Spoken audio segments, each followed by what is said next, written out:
इसका विरोध क्यों हो रहा है, क्या कारण है?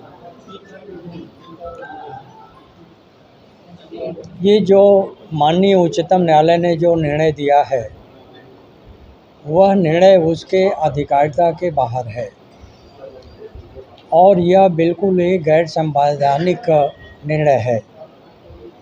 इस वजह से है कि अनुसूचित जाति और जनजाति का जो सूची है, इन जातियों की सूची में कोई भी परिवर्तन संविधान के अनुच्छेद 341 सब क्लास 1 और 342 के सब क्लास 2 के अंतर्गत इसमें किसी भी प्रकार का संशोधन, चाहे वो इंक्लूजन हो चाहे एक्सक्लूजन हो, केवल पार्लियामेंट के द्वारा ही किया जा सकता है।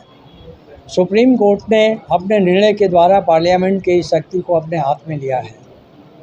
दूसरा आधार ये है कि माननीय उच्चतम न्यायालय ने ही अपने अनेक निर्णयों में यह कहा है कि सोशल जस्टिस और इकोनॉमिक एम्पावरमेंट ये फंडामेंटल राइट है, और फंडामेंटल राइट ही नहीं है बल्कि basic structure of the constitution है।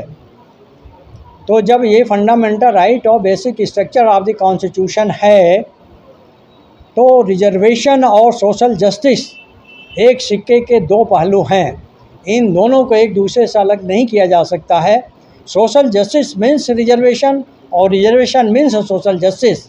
तो इस रूप में हमारा ये कहना है, एक विधि के प्रोफेसर के रूप में और विधि शास्त्री के रूप में हमको ये कहने का अधिकार बनता है कि सुप्रीम कोर्ट ने जो भी निर्णय दिया है वह निर्णय असंवैधानिक है, उनके अधिकार क्षेत्र के बाहर है, और जब वो अपने निर्णय से ही बाध्य हैं कि ये फंडामेंटल राइट है, basic structure of the constitution है, तो इसमें किसी भी प्रकार का परिवर्तन उनके द्वारा नहीं किया जा सकता है।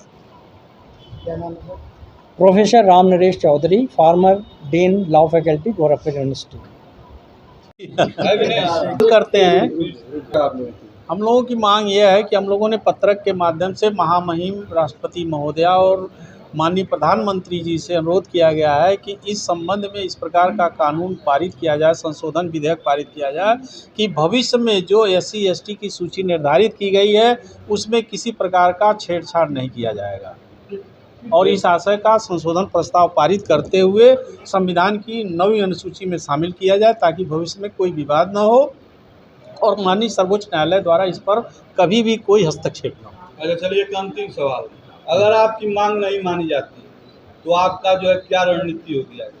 इस पर हम लोग विचार करेंगे कि अगली हमारी रणनीति जो भी होगी, जन आंदोलन होगा या सरकार से मांग की जाएगी, लोकतांत्रिक तरीके से, संवैधानिक तरीके से हम लोग इसका विरोध करेंगे। ठीक, नाम बताएं। कैसी बात है?